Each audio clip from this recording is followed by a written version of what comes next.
दोस्तों, आप शूर्पणखा नाम की किरदार को रामायण की सीरियल में टीवी पर जरूर देखा होगा, लेकिन शूर्पणखा के बारे में एक ऐसा सच जो आप शायद नहीं जानते होंगे, जो हम अपने वीडियो के माध्यम से प्रस्तुत कर रहे हैं। इस कथा में शूर्पणखा ने ऐसा कौन सा पुण्य किया था कि वह कैसे भगवान श्री कृष्ण की पत्नी बन गई। बहुत ही रोचक कथा है। आपसे विनम्र निवेदन है कि वीडियो के लास्ट तक आप बने रहें। चलिए कहानी की तरफ चलते हैं। दोस्तों, दंडकारण्य की स्वामिनी रावण की अति प्रिय भगिनी शूर्पणखा के बारे में शायद ही आप ये बात जानते हो कि उन्हें श्री कृष्ण की पत्नी का सौभाग्य प्राप्त हुआ।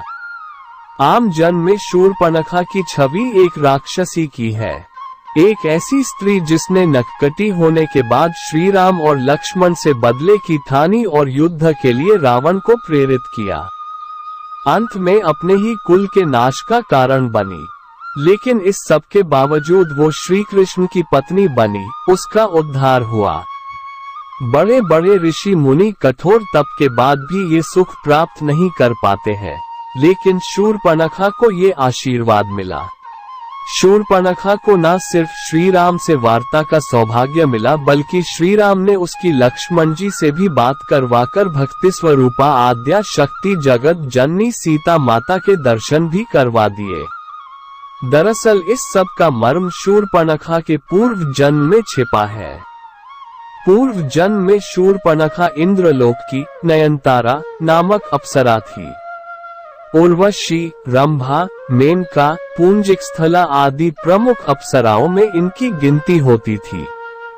कथानुसार इंद्र के दरबार में अप्सराओं का नृत्य चल रहा था। उस समय यह नयनतारा नृत्य करते समय भ्रू संचालन अर्थात आंखों से इशारा भी कर रही थी। ये देखते हुए इंद्र उस पर मोहित हो गए। तब से नयनतारा इंद्र की प्रेयसी बन गई। उस काल में पृथ्वी पर वज्रा नामक एक ऋषि घोर तपस्या कर रहे थे।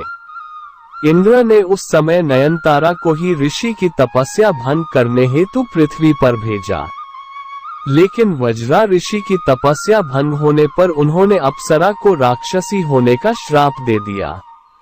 ऋषि वज्रा से क्षमा याचना करने पर उन्होंने उसे कहा कि राक्षस जन्म में ही तुझे प्रभु के दर्शन होंगे। नयनतारा ने अपनी देह त्याग कर दी और शूर्पणखा राक्षसी के रूप में रावण के घर जन्म लिया। उसने मन में ठान लिया था कि वो प्रभु को प्राप्त करके रहेगी। यही उसने एक बड़ी गलती कर दी। उसने भगवान राम को वन में देखते ही उन्हें पाने की इच्छा कर डाली। शास्त्रों में कहा गया है, ब्रह्म को प्राप्त करने की एक प्रक्रिया होती है जो भक्ति और वैराग्य के सहारे ही संपूर्ण होती है, जबकि शूर्पणखा ने ऐसा नहीं किया। उसने भक्ति रूपा सीता माता और वैराग्य रूपी श्री लक्ष्मण जी के पास न जाकर सीधे ब्रह्म को पाने की कोशिश की। वो सीधे श्री राम को प्राप्त कर भक्ति को ही अलग कर देना चाहती थी। इसके अलावा वैराग्य का आश्रय लेती तो भी प्रभु को प्राप्त कर सकती थी, किंतु उसने वैराग्य को भी नकार कर अहंकार में सीधे प्रभु के पास जाना उचित समझा। प्रभु ने शूर्पणखा को उचित प्रक्रिया का ज्ञान कराने के लिए उसे वैराग्य रूपी लक्ष्मण के पास भेजा, लेकिन वैरागी लक्ष्मण ने उसे पुनः प्रभु के पास भेज दिया।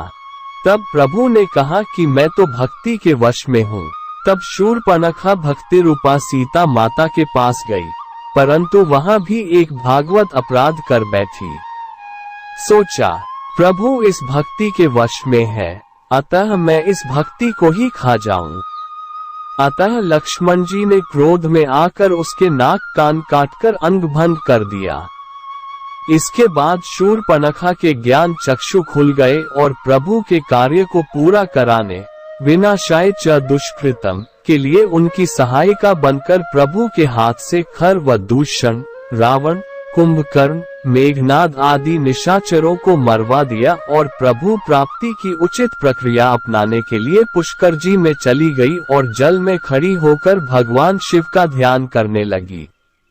करीब 10,000 वर्ष बाद भगवान शिव ने शूर्पणखा को दर्शन दिए और वरदान दिया कि 28वें द्वापर युग में जब श्री राम कृष्ण अवतार लेंगे तब कुब्जा के रूप में तुम्हें कृष्ण से पति सुख की प्राप्ति होगी।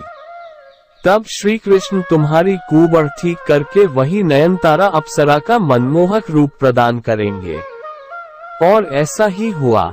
शूर्पणखा को अंत में अप्सरा का मोहक रूप भी मिला और वो भगवान की सहचर्या भी बनी।